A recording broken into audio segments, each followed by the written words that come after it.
We now know the evidence that led investigators to arrest a former high-ranking official in the Collin County Sheriff's Office.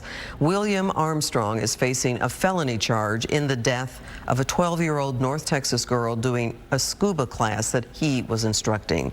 Dylan Harrison became separated underwater from her dive group during a certification class last August in Kaufman County. Witnesses raised alarm with investigators that Armstrong did not do more to search for Harrison while she was underwater. Fox 4's Lori Brown joins us live with the latest. Lori. Clarice, there are alarming new details in this arrest affidavit, including new witness accounts about the former assistant chief deputy's lack of action after Dylan was lost in his scuba class and his stunning admission about his lack of sleep before instructing the class. Former Assistant Chief Deputy William Armstrong made no comment after he left the Kaufman County Jail on $150,000 bond 1 week ago.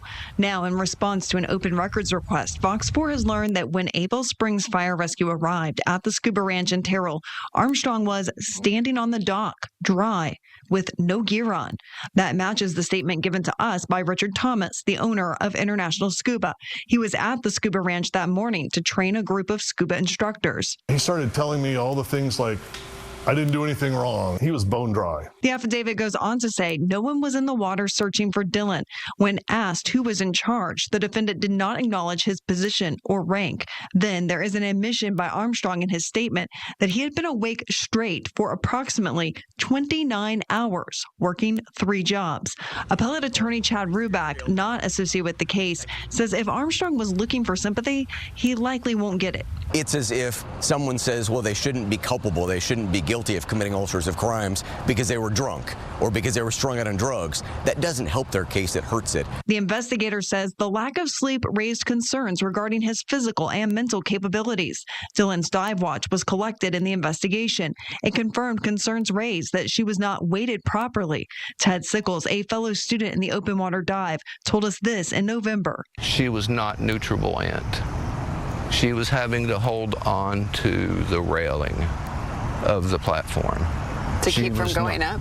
She was not floating like the rest of us. The affidavit says Dylan's dive computer data revealed lines with sudden up and down motion, believed to be the victim struggling for her last breaths. I think a lot of things about this case will bother a jury.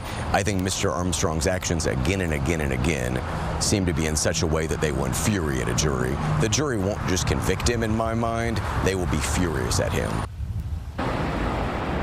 The affidavit adds that Armstrong was not only Dylan's instructor, he was a member of a dive recovery team and also a peace officer with a duty to act. Armstrong resigned from the Collin County Sheriff's Office following our reporting on this case. He is charged with injury to a child resulting in death. If found guilty, he faces up to 20 years in prison.